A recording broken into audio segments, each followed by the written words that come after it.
What do you get when you cross a know-it-all newspaper columnist with an awkward, unsophisticated everyman? Yeah. Well, I'm just not sure about that right now.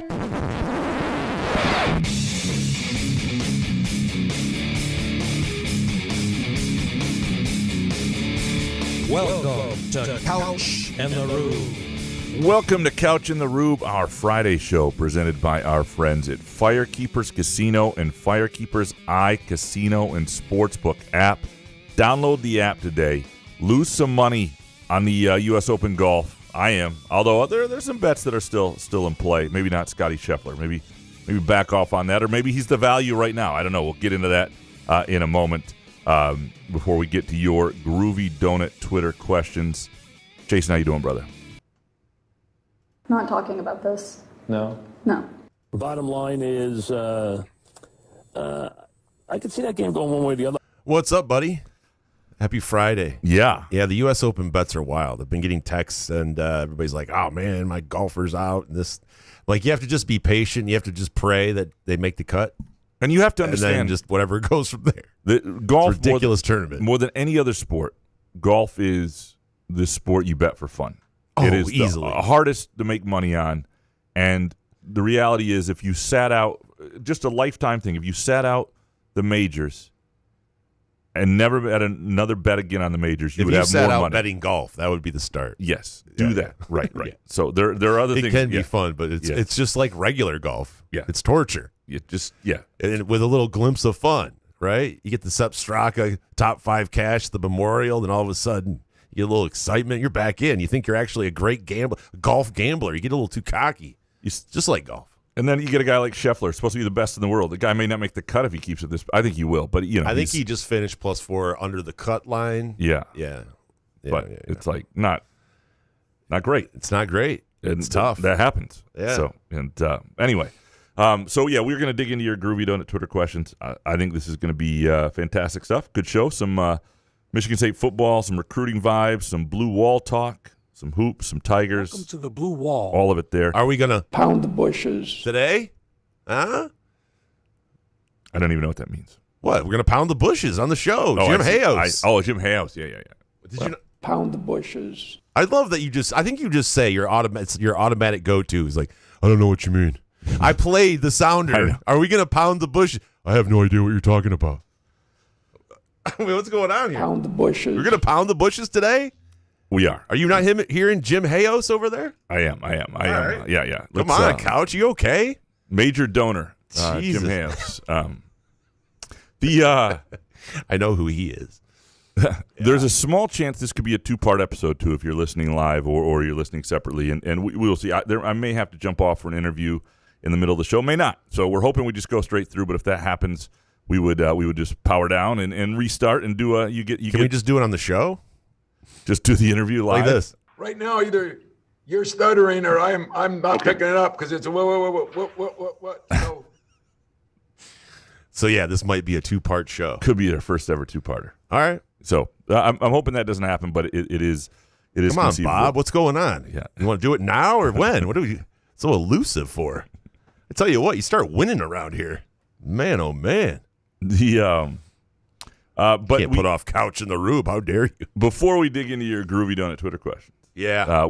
As we do with every end-of-week show, what we are betting, presented by our friends at Firekeepers and the Firekeepers iCasino and Sportsbook app. Jason, my friend. Yes.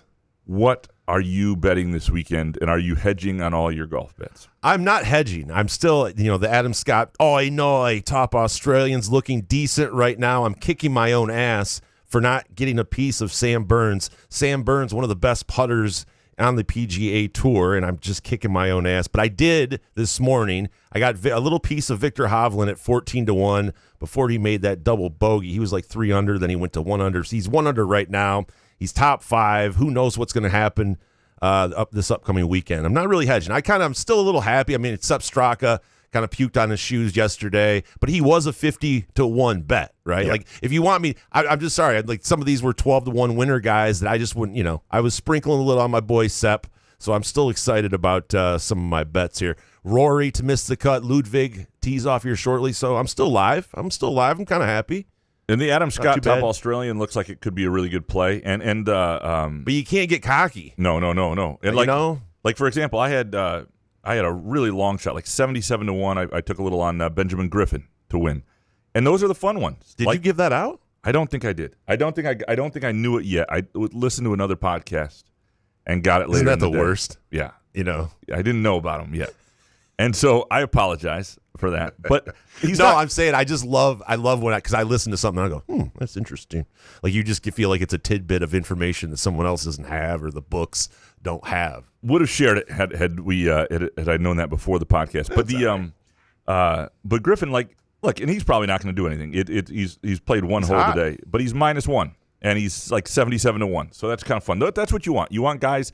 The whole idea is to entertain yourself and be in the hunt at some point, at some level these days. If I'm doing a recommendation for if you're a golf bettor, I don't know if I would just do an outright winner, maybe a top 5, top 10, something like, or top 5 would probably pay a little bit more. But and some books have, and they do this in England. Couch a has lot. 15 golfers to win this thing, by the way. They do each way betting where you get first or second, and that sort of. Yeah. They do that with tennis too, where you can get to the Just to kind of leave it wide open. If someone, I don't think anybody's going to really run away with this, but Well, and if you think there's a great bettor make collapse down the stretch and finish second, like, that's a good thing to give yourself a little bit of. These guys don't know, so you might as well just throw a flyer at it. Yeah, give yourself a little bit of leg room or wiggle room. Should I have like a horn ready for Bob ends up? I'm sorry, Coach Nightingale ends up texting you, or how do you find out? I was wondering who Bob was. Sorry, I was thought like, you why just am I on a random first name name. basis with Bob Yeah, yeah, yeah. Nightingale? Sorry, No, it's Robert. It's all good. It's Sorry, Bobby. yeah, no, it's. I will raise a red flag. I'll just throw up my hands, walk away. Yeah. No, just Like this. yeah. I've been playing a little phone tag and just. What if you started the interview on here and it was like a tease, like, oh yeah, like elusive. Yeah. And I just slowly faded down. You have to tune in. That's right. Adam, I heard you nearly left for Minnesota Oh, State. Adam, I keep calling him Bob. I'm sorry. I'm not stoned, I swear. Why'd I call him Bob I don't Nightingale? know. Bob Nightingale, the baseball writer. Yeah. Jesus. Thanks for correcting me. I was just going to let you go. Thanks. Sorry, I'm thinking about the U.S. Open bets here. Yeah, it's all. I got so much going on in this stupid-ass brain of mine. It's- I apologize. Why was I calling him Bob Nightingale? Bob Nightingale, by the way, great baseball writer. Not Adam Nightingale. Right. What a great partner I have over there. Sorry. Well, Who's Bob, by the way? Huh? think about it. How I mean, many you knew times? who I was talking about, but you let me just keep going saying Bob. Wait a second. How many times do I ask for help on somebody? You call out random names for people who are. Two wrongs don't make a right here. Okay. that's You know fair. what I mean? Fair That's enough. my bit. I've been enough. doing it since the show fucking started. Yep. You can at least help me out when I keep calling him Bob Nightingale, the guy you're about to interview I didn't know and what you- cancel I- our show for. I thought Bob was Make like. this a 9-part show because you got to interview Adam Nightingale. I'm sorry. I thought Bob was like Jane Doe. We were just giving a random name at first, and then you brought up Nightingale, and then you attached Bob. So that was I was originally. I deserve it. I get it. Yeah, All right. I thought you were going with a random name. All right. So are you throwing any extra bets? Anything you Hell know no. this weekend? I won't Okay. even be around. So, Okay. you know, Um, I don't bet if I can't really watch. where are you going to be this weekend? We're going to Treetops Gaylord. Oh, nice. Yeah, my friend Jordan and I just became a father, so we got a early. I mean, I guess it's early, right? The kid's not even 1 year old. He's got a Father's Day gift. His wife Sam wanted to one up his Mother's Day, like they were just battling back and Nice. forth with so I get to go up to Treetops and hang out this weekend and play 72 holes of golf, which I don't know if I'm going to be able to recover. That's I incredible. mean, I haven't played that much golf in a long time, so. Oh, that's nice stuff. Yeah. That should be good. That should be good. Yeah, no, the only thing I am probably looking at this weekend, the Club World Cup starts. And there are some interesting games. The game that I like the most, though, and early next week, there's some interesting, like Chelsea on Monday, 3:00, plays LAFC. Like, how do the MLS teams do against the Premier League teams, and that's a -1.5 line. I don't really know which way I'm going to go there. I'd probably take Chelsea, but what I really like, and this goes in line with my bet for Monterey to win their group. I like Monterey next Tuesday 9 p.m. So this is a ways Tuesday. Off. Well, we're not. By the way, that's right. We're going to be gone. We're not going to be here next week. So that's Couch will another not be announcement. here. Yeah. Right. I would love to come in and do shows, but I don't have a partner anymore. He's right. gone. I'm going to be up in Marquette. Another sabbatical. It's our week in Marquette. This guy. Apologize. It's like Michael Patrick Shields over here. Anyway, world traveler. Monterey at plus 460 on the money line. So they got to win. They can't just draw against Inter Milan. Tuesday? 9 p.m. Tuesday night. Jesus. 9 p.m. Tuesday night. Monterey plus 460 against Inter Milan. I also like the goal line. You can get it on the Asian line at +1. I love the Asian line. The Asian line at got to pound the bushes on that Asian line. All right. You ready to dig into these groovy donut Twitter No, questions? Do you have any more soccer bets? That's it. That's what I got. That's what I got. Eric Schultz up first, of course. Graham used to regularly imply that the revenue sharing would make NIL drastically less important and create a more level playing field. Now he says the big schools won't let things be more financially even. What made you change your opinion, especially when your current one has always seemed obvious? There are a couple things here. One, I do believe it does level the playing field to a degree. Like it raises all floors, and so if you are efficient and make good decisions, there will be a smaller gap potentially between Purdue and Alabama. I just think if you give, because the ability for everybody to have some substantial money, and so even if your overall roster is worth $30 million. And somebody else is worth $15 million. That's not, it's a lot, but, you're still going to have to make choices at a place like Alabama. And there's still going to be money for really good players and the ability to keep good players, I think, at smaller schools. So I do think I do think it creates a more level playing field within the major conferences. But what would ultimately change is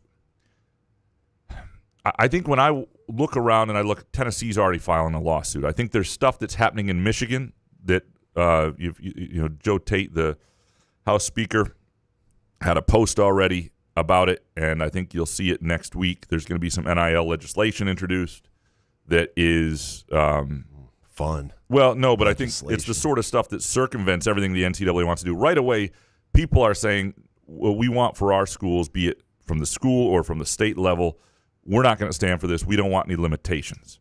And so you're already seeing the pushback on the on limitations, and it's just the more people I talk to, the more I realized, and I think this was one of the real shortcomings of Alan Haller and the way he saw it, and I think it'll be interesting to see how Jay Batt sees it, because there's if you listen to Jay Batt, he in that interview he did with Alex Rodriguez. Before he was Michigan State's AD, right? But he did talk about how other things come back and play, facilities, relationships, that the revenue sharing does even some things out. And so, I think people see certain things getting a little more evened out, but there's just no way. Just think about how much this means to Georgia and Alabama. Just think about all of that. And I think that, but yeah, it's just the more people I talk to, the more behavior you look around, and you just realize that people aren't going to let this. And you're right. There is some logic to it as well that I probably should have seen earlier. Next one from Eric Schultz. Does Jay Batt have any power to send Will Tiemann packing? Wouldn't any outsider agree that it's an embarrassment that we don't have an actual professional calling our men's basketball games?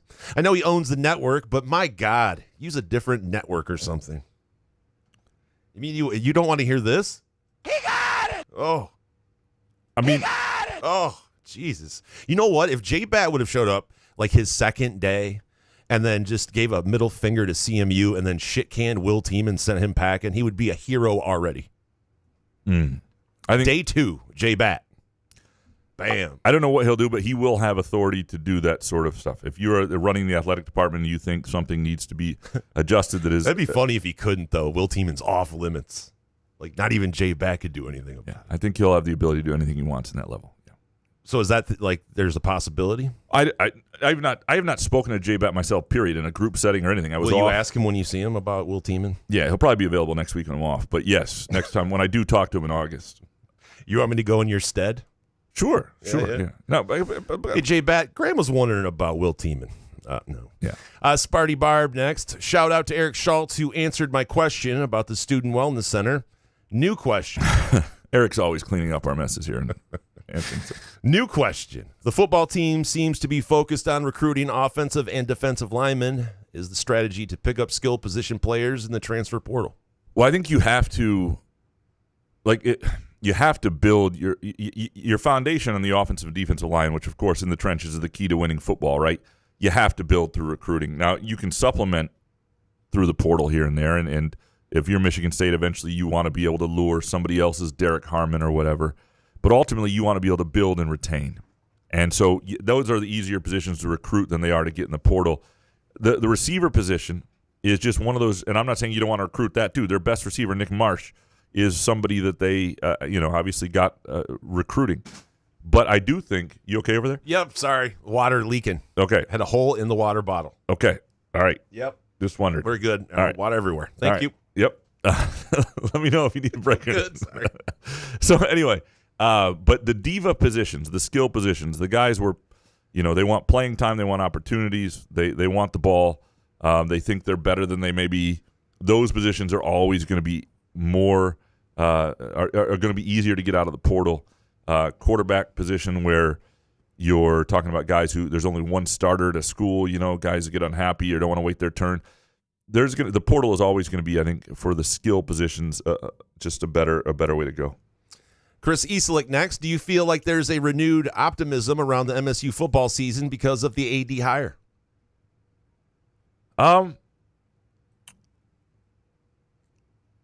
Yeah, I don't know about that. I think there's renewed optimism about the overall operation and about the potential for MSU football because it feels like there is an answer to the biggest problem, which may have been finances. But you think the fans are happy with J-Bat?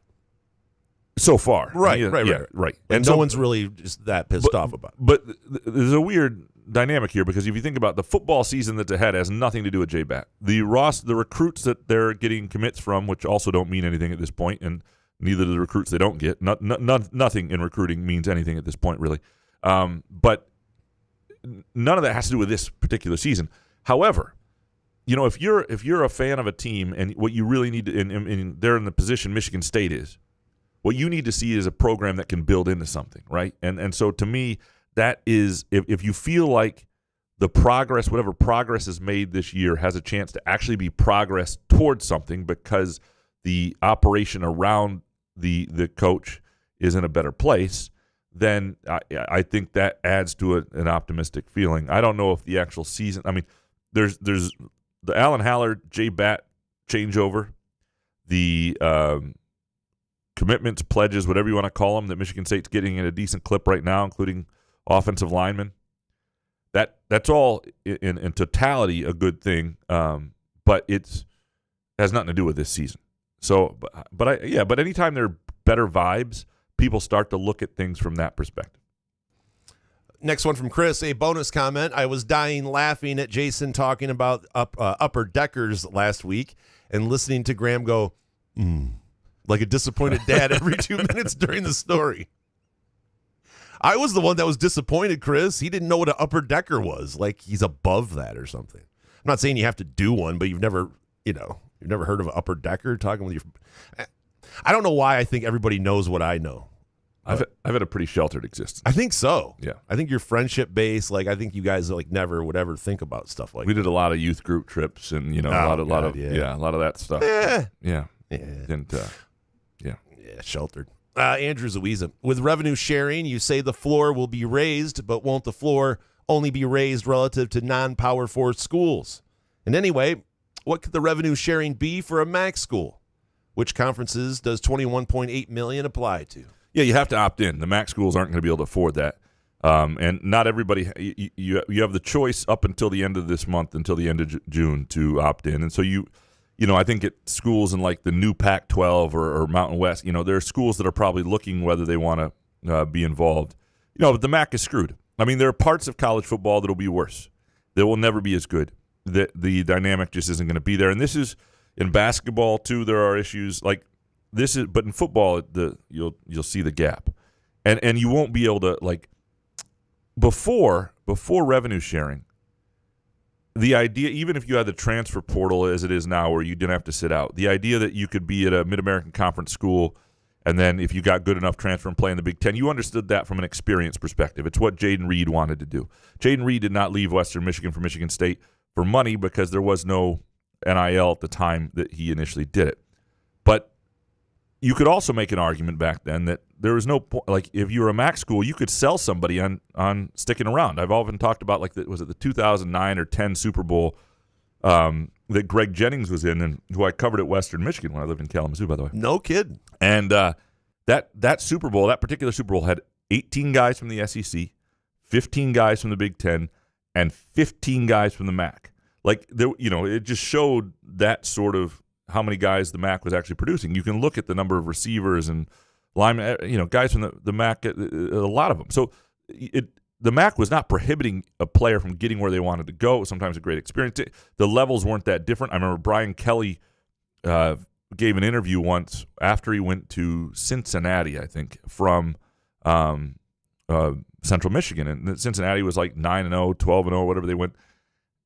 And they asked what the difference in talent, what an adjustment that was for him. And he said there really wasn't that much of an adjustment. It was the big adjustment for him was from Grand Valley to Central. That's where the talent really changed. Central to Cincinnati was, a little more depth, things like that. But it really wasn't that big a difference. So the overall talent in terms of those schools didn't used to be so much that you needed to go somewhere else. Well, now, from a financial standpoint, you can have an opportunity to go make $100,000 or more, or sometimes a lot more, by going to play in the Big Ten too, and there's just nothing that school can match. And what I fear, and I don't fear this as much in football as basketball, but those fan bases in aggregate are still really important. And if those people are dispirited, and I've talked about this before, if they overall feel like there's no hope for their program to have the special season anymore and there's no point to this, people aren't, we used to live in an era where going to a bowl game and maybe getting a ranking was okay for those schools. And I don't know that those fan bases will ever get back to that point where they can live with, the 1988 California Bowl or whatever Western Michigan went to back then, and that was a big deal. And they, there just wasn't this potential to ever get into the college football playoff or anything like that. And so I don't know that people can go back. And if they can't, there will be fewer eyeballs, I think, especially in basketball, if places feel like there's no hope. Andrew Zuiza next. Baked take. Graham, would you shit in an ancient Roman latrine if put next to the troughs in Spartan Stadium or whatever it's named after all of the bushes are gone? Pound the bushes. I would not. No. I mean, and I wouldn't do it in a trough either. No. If you had to go, like really bad, like I could go anywhere. If I had to go really badly, I'm serious. I'd make a toilet. Like on national TV, I think I could go. No, that way. There's no holding it, sometimes. You just are like, oh man, I got to go. Very rarely. If I saw a trough and there was just me or what, you shit your pants, I mean, you got to drop trough. I think it's been 16, 17 years since I've been in that situation.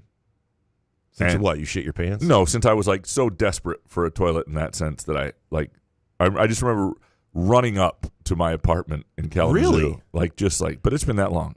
Your bowels are that great that you haven't had a hurry up situation in 17 years? No. A hurry up situation. No. Yeah. Like where you've run up to the house. Like when you drive home and like you haven't, I mean, I know you're 5 minutes away, but seriously, 17 years you're claiming? I'm not saying there aren't times you have to go, but like a real hurry up situation, it's probably been 17 years. Yeah. I don't believe that. I'm an athlete. Look at this guy. Yeah.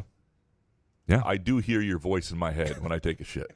Professor next. Jason, if you got a call that Graham was in jail and needed you to bail him out, what would your guess to what he was charged with? I ran that through AI and it indicated reckless endangerment of fan emotions.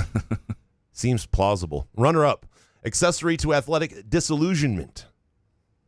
If you got arrested, what would it be for? You're so sheltered, so it would have to be some sort of like crime you didn't know of or something.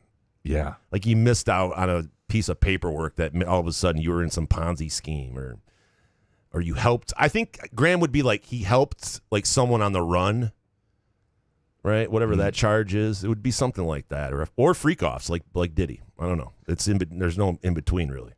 Yeah. It would be like really kind of like that or one or the other there. Not indecent exposure or anything stupid like that. Yeah. Well, obviously, I mean, you got great bowels. You're not running anywhere. You don't have to pee outside. Like, dude, I mean, like when you do all these trips, you've never had to run up to a or stop off at the bathroom on the road when you're on the road. To pee, yeah. Not to pee, like to take a shit, really. No. Yeah. Really, on all of these trips you go on, I like in the plan my day way airports. better than that, yeah. Man. Yeah.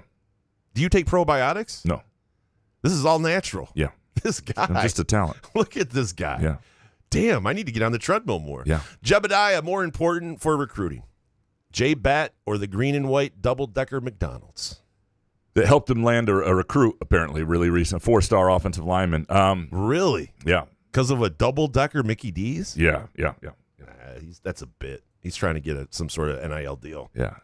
J-Bat, but anytime you get a double-decker Mickey D's, anything that's helping you, you do. You take. And a double-decker Mickey D's is still a cool thing. It's a good bit by the recruit there, though, to do that. Yeah. Because all of a sudden, Mickey D's comes calling. Jebediah, since I know Graham is just going to segue into a Groovy Donuts ad, I wrote it for him. I don't know, but I do know if the football program pays the recruits in green and white double-decker donuts from Groovy Donuts, they'll actually stay commits, all 4 and 5 stars even. Mm. Isn't there more to it? Sorry. Is it? I either missed it completely or I didn't listen back long enough. How'd you guys meet Harry? Is the next thing I got. Oh yeah. Oh shit. Okay. I thought you sent these to me. Maybe there's another part to it, and I apologize. I think we got the gist. I mean, we did get the gist. Jebediah. Maybe there's another Groovy Donuts one that was similar to this, and I apologize if I cut it off. Yep. All right. Well, Jebediah is next. I either missed it completely or didn't listen back long enough to know, but how did you guys meet Harry? Originally we had a number of gambling guests from Odd Shark. Yes, that's right. That's right. Johnny Campbell, because when I did Schuling Show, we had a gambling guest, and I used Odd Shark. And then we had, like the guy I just mentioned, Bob Nightingale. And he would come on, and they just said, oh, yeah, this guy is quitting or something. And then all of a sudden it was Harry. And then he was like our fourth guy. Harry worked for Odd Shark, but then left Odd Shark and did his own thing. But we loved Harry so much, we wanted Harry. Yeah. Oh, there was another dude too. He went to Quebec, Canada. He was nice too. Yeah, we had good guys, but Harry was the first one where it was like we can't lose him. True, like degenerate. Yeah, like these other guys were like polished. Yes, wore like nice clothes and shaved and stuff. And so we're like, wherever Harry goes, we're good. Yeah. We don't need a new guy from Odd Shark. We'll take wherever. Guy's seen Bruce Springsteen. He's not even a fan. He's seen him like 19 times over in Spain. It's incredible. Yeah. Jay Riemenschneider, what record would it take for Jonathan Smith to be fired after this season? 4-8 or worse. MSU has a new AD, and you don't get long anymore to build success. He also has a contract, though. So, is the buyout $33 million after this year? I think so. Think about that. If they have the money, and I don't know what I mean. There is a mark where if things were just so, and it's not really even a record. It's just like things are just dismal. This thing is spiraling.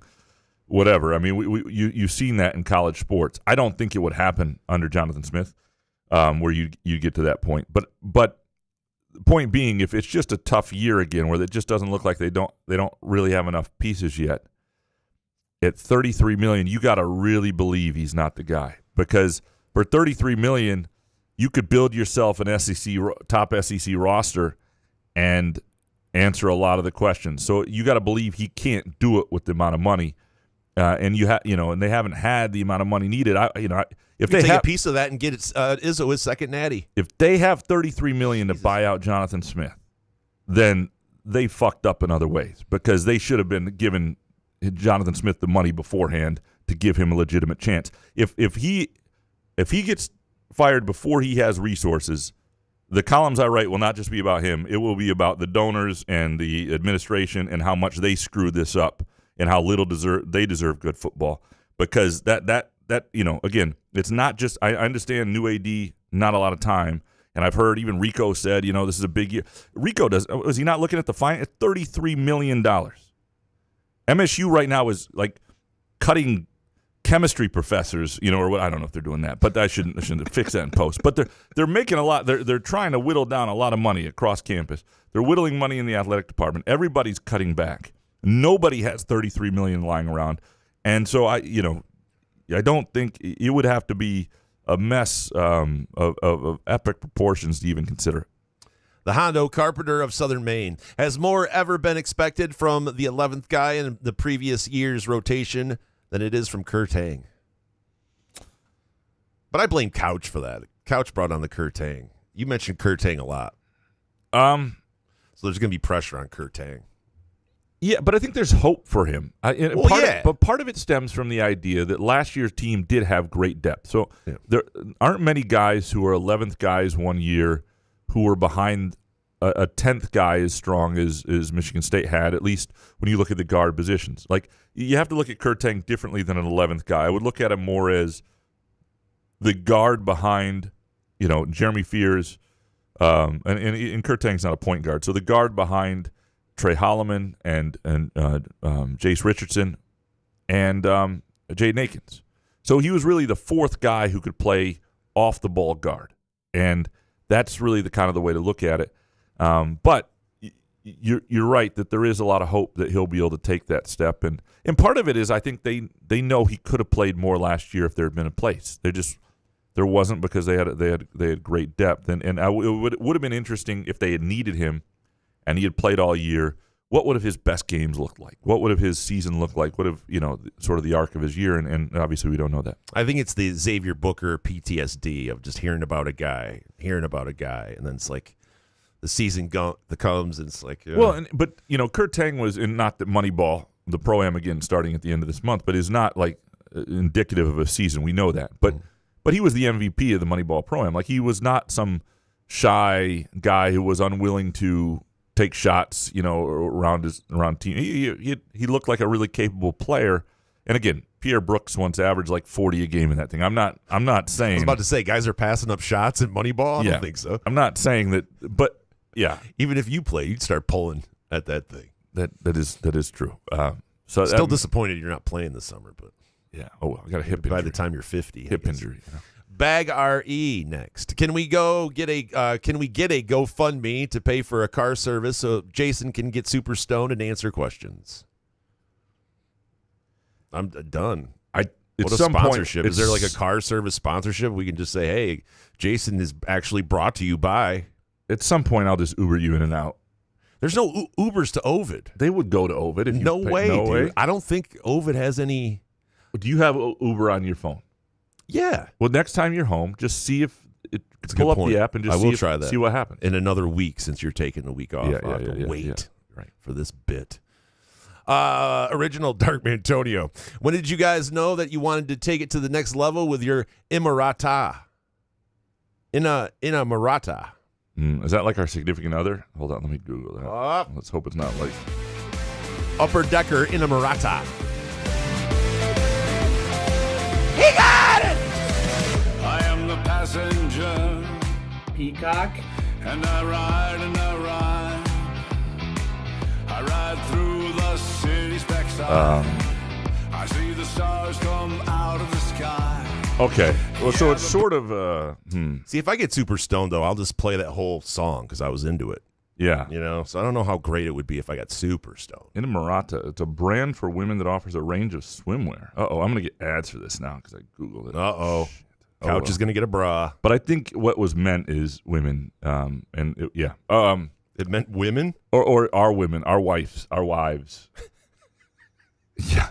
Elizabeth and Therese. When did you know, like, okay, Therese is the one? I think at Cody Tucker's wedding. When she was holding your penis as you tried to pee? Yeah. I mean, what woman would see me in that state and go, this guy, I love this guy. Yeah. Already. Let me pull out his mule and help him out here. Yeah. That's pretty early. Yeah. I would say it was early, though. Yeah. It was definitely different than the other ladies I was, had seen in the past. So, yeah. Yeah, I'm trying to remember how quickly it was. I mean, I knew right away I was, smitten or all very much liked her. But when I knew, like, all right, yeah, we're going to get married, or I want to marry this woman, it was within the first 6 months for sure. And I should probably say, in case she ever hears this, it was earlier. And it probably was. Like, I probably had inklings of it. There was nothing that, like, ever said, I doubt it. You mean like marriage? Like Next level. Like, well, this is going to be, See, all right. Well, then I should be honest. Because I wasn't really thinking marriage. Because I didn't want to get married, period. Oh, I remember earlier in the show you had said that. I'm never going to get married. And you were already dating but that her. was because I hadn't met Treese yet. And then as we started dating and things were going great and we lived together, it's just like, why? I mean, what the hell else are you doing, dude? That's what, it's like, come on. You actually found a woman that can tolerate you who's amazing? I mean, that's, speaking of, she's listening live and sent me, since she works from home, the Uber X would be $39.99. That's not bad. From Ovid. We'll get that done. And she just said, I'll drive you, LOL. See, that's why you marry her. She's the best. Right. But what's she going to do down here? You're like, because we live a half hour away or whatever. She'd have to sit down here. And I do. Listen, I can, I do remember a particular moment on July 4th. We've been dating since like February. And on that July 4th, we went out to her friend's parents' like cottage on a lake out not far from Kalamazoo, where I used to live. Mm-hmm. And anyway, we were throwing a full-size football, like 20 yards away. Oops. Full-size football. And she's throwing a spiral 20 yards, like a gun. And like she wasn't even in athletics. I told you that one time I played in a basketball tournament and played really well with Joe Rexroad. We won the whole 3-on-3 tournament, and I came off all happy about it, and she read a book the whole time and didn't even see it. But all of a sudden, athletically, she is just rifling this full-size football 20 yards on a dime. And that's with hot a spiral. It was like, you start, just the natural like procreation side of me was like, oh my God, that's because I used to think there's a procreation side to you. Well, when I was, I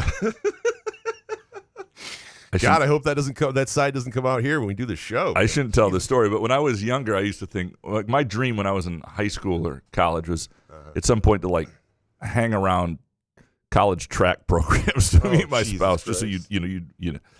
Anyway, we'll fix that in post. That's like the worst. That is a story almost worth telling, but told anyway, and I should have kept it to myself.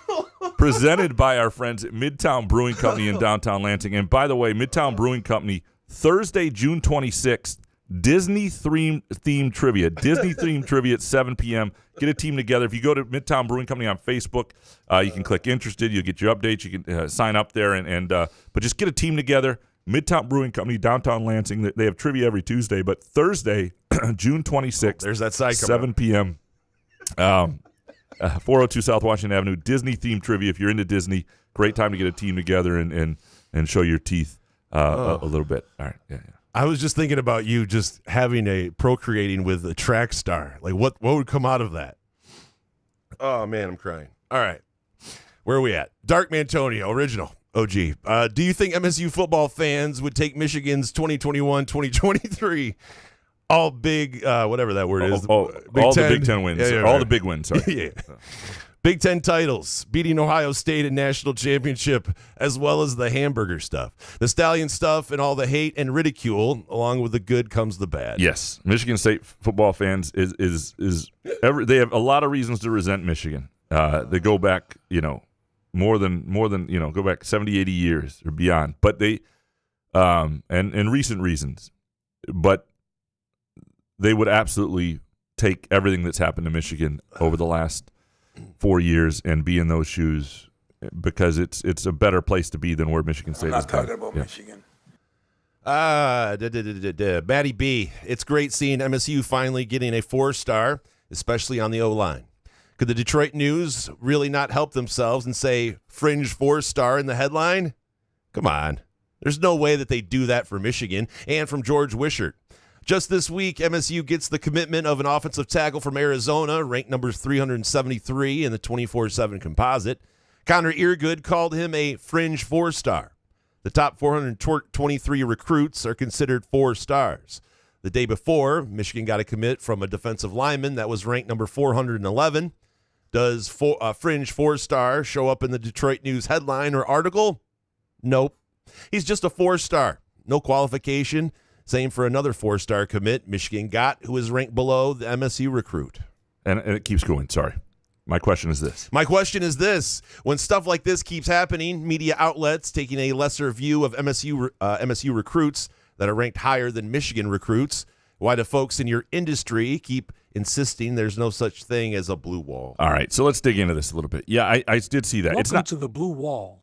the news should be way more careful than that. They have to understand people are paying attention to that. There's no reason to call somebody a fringe 4-star as a 4-star. If they're it's just looking on the negative side of life. I don't know why they did that, and I think there was, just a 4. There was a Michigan player who was similarly ranked who was just a 4-star, and that stuff you can't do. It's a mistake. I don't know if Connor Eargood called him a fringe 4-star. I think it's different if you do it in a story than a headline. I didn't realize the headline did it. But let me also point this out. So he doesn't write the headline. I don't know what he's allowed to do. Some people are allowed to write their headlines. Some people don't. He probably does not write his headlines. Let me again point this out, though. Michigan State did not land a 4-star. Michigan did not land a 4-star. Nobody has landed anybody. All right? You're not going to see me sharing these stories anymore. We publish them because that's what we do. Solari's got to write them because his job sucks. Earguard's got to write them because his job sucks. But none of this is actually happening. It only happens when they sign at this point. I'm trying to decide if there's a point in the fall where if they're still committed, it's worth saying they're there, that there's something to that. And I don't know that there is because there's so much late flipping anyway. There's just the story that I need to do, and I always say this, and then you say, I probably don't follow through with it, but this is a story I either need to do this summer or during MSU's bye week, and I think I'll do it during the bye week because what I want to look at is the starters in every Big Ten school from the starters on week 1 at every Big Ten school, the 22 starters, and go back and look at how many of them at one point in their high school career committed somewhere else to where they're actually starting in a Big Ten program. And you know what? Maybe it won't be as bad as we think. Maybe we'll go through that and you go, you know what? More of these guys who actually commit or pledge or whatever are actually sticking with their school and playing meaningful snaps and starting for the school they originally committed to. But I would guess it's not. And if that number is over 50%, guys who transfer from elsewhere or whatever it is, originally committed somewhere else, I think we just need to stop.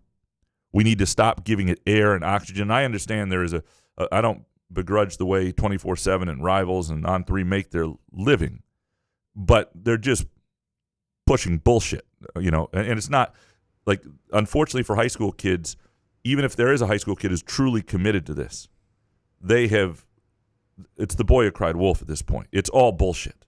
Don't get up in arms about it. Don't pay attention to it. Don't give it credibility. Don't retweet it. Don't comment on it. Don't do anything. It's irrelevant. Now, if you want an relevant side of recruiting, I would say it is fair if there are themes. Like if Michigan State over time starts landing a number of really highly rated recruits, there's a good chance that some of them are actually going to stick around.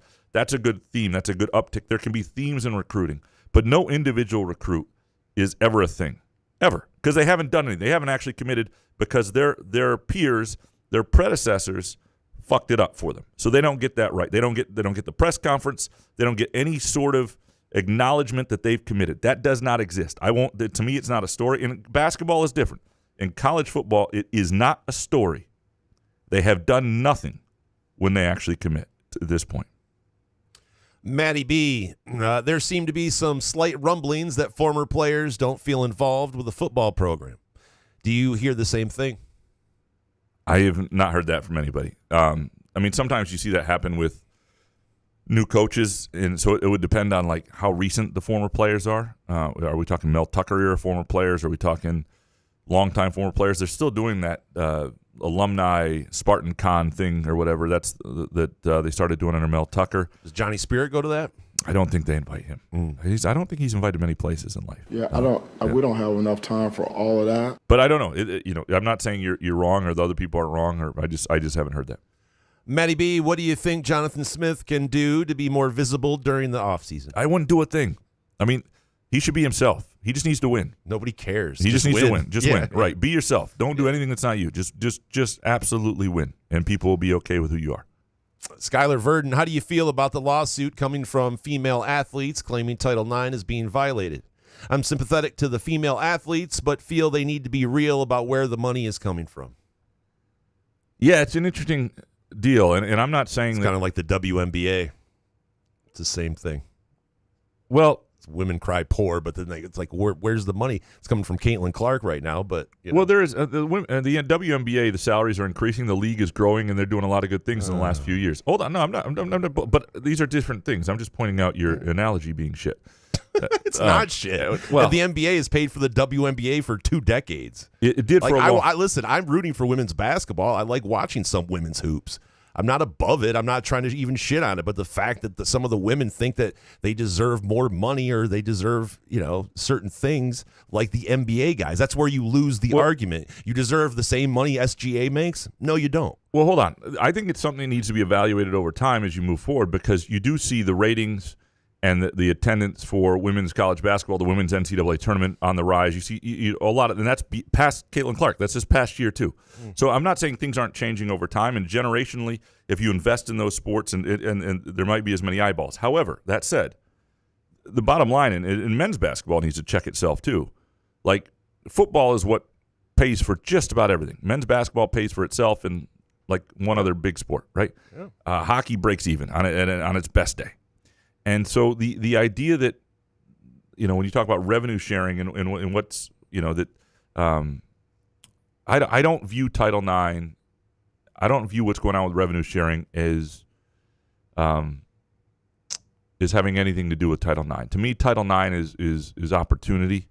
And so the scholarship opportunities, and in some ways you see it at schools where they do go over, I don't say bend over backwards, but they do, like MSU's women's soccer and MSU women's golf, those scholarships can be from anywhere, right? They can really chase being a big-time program, I believe. And the men's programs have restrictions and limitations, and they have to be more in-state kids than not, right? Because those scholarships cost less. And so there are, but it just, even so, in terms of opportunities, and that you can argue that the whole idea of making up for football scholarships with having a large crew team is total BS, and that shouldn't be the way you circumvent Title IX. There are fair arguments with lots of things, but I don't think revenue sharing. To me, revenue sharing should go with who is generating revenue. And for a long time, and I think most female athletes would understand this. Most non-rev athletes get this, that when football is doing well, and they're paid for, they're doing well. If you talk to a track athlete at Michigan State, they root like hell for the football program. They know that's good for their sport, right?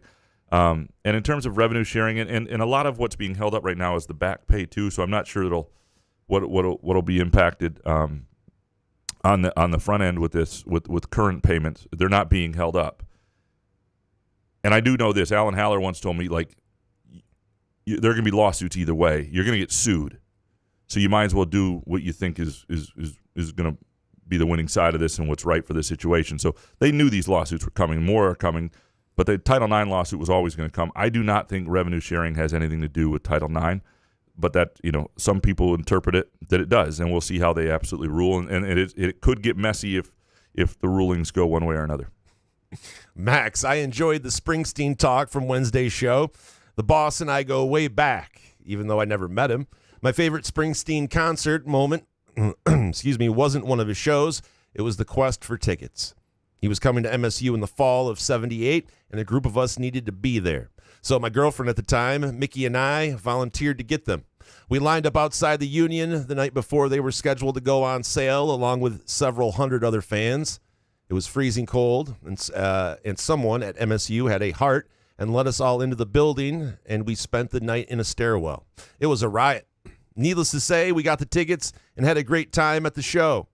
So, Couch and Mr. Rube, what lengths have you each gone to score tickets to an event? By the way, a story we're telling, presented by Midtown Brewing Company. Springsteen at MSU in the fall of '78, man. I mean, that was before he was... I didn't do any of that. I would never do any of that for tickets. Yeah. I'm trying to think what for you, but yeah. I'm trying to think if I've done anything even...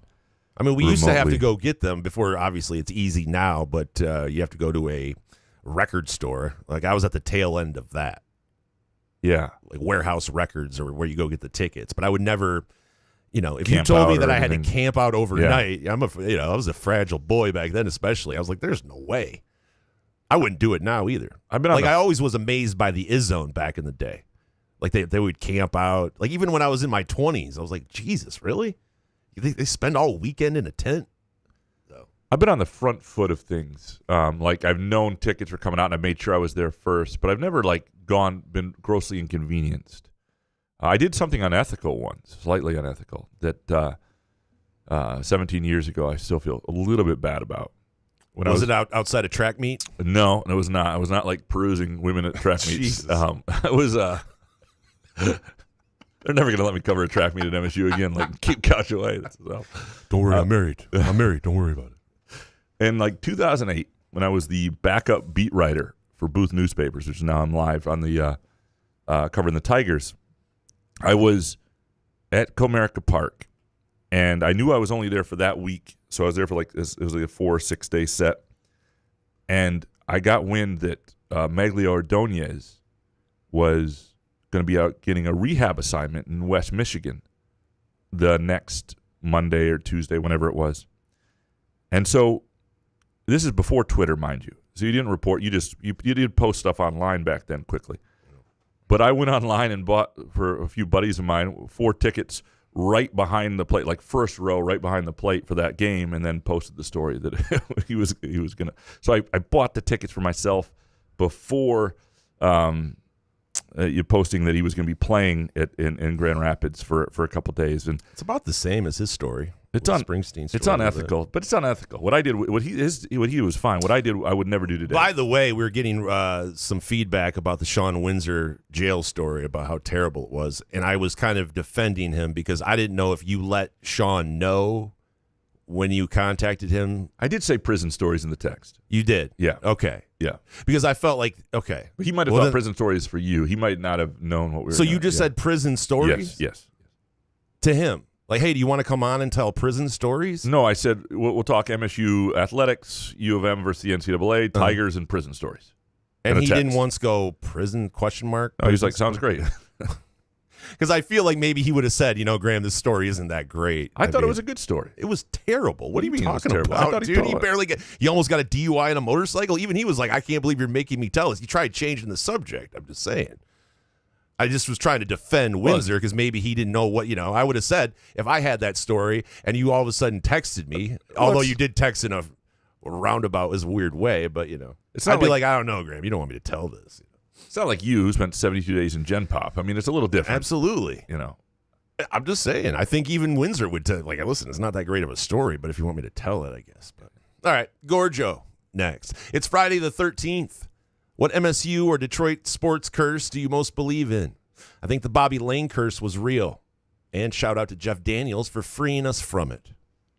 Did you believe in any I'm sorry, what has Jeff Daniels freed us from? Remember he did I know the bit. I'm saying, but what if until we win a Super Bowl, the curse is still on, I believe. We just had Frank Ragnow fucking retire, our top center, all-pro. Young all-pro center. A center, a position that you need really, really, really badly in a Super Bowl push. So what did I think that's still a curse, right?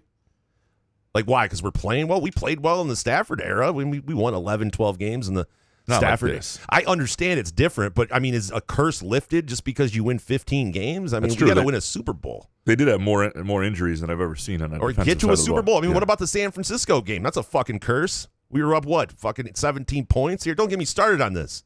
I'm trying to enjoy my weekend. Going to treetops. What the fuck is this? I don't want to get all pissed off. Wesley Collins next. Why do so many think Spartan Stadium is so bad?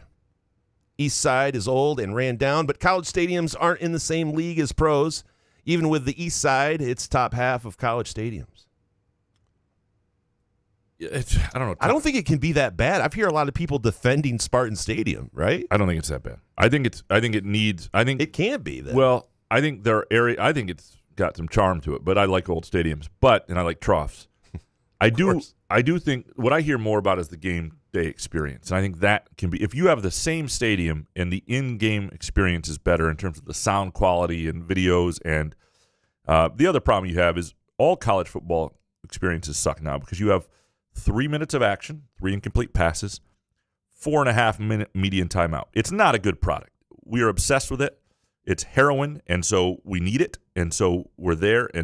But if it wasn't so addictive, if you weren't trapped already, and this is the danger with future generations, it's not good entertainment value. It just isn't. And so I think they really need to work on that, and I think that should be something, these old hats and these petite fucks and all these guys and these Greg Sankey, they're not thinking about this stuff. They don't think this way. And I do think that needs to be a bigger part of, you talk about the long-term health of a sport and the way you got to create something where the in-stadium experience is still, or is something that people really crave.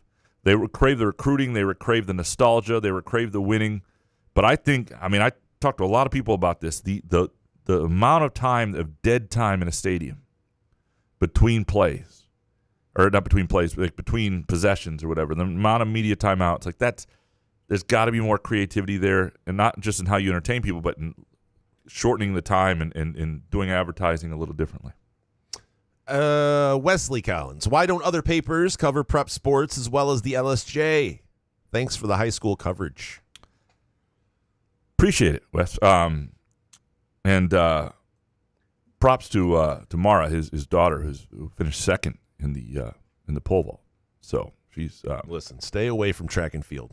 Oh, that's a good point. You know what I mean? Why do you keep bringing it up?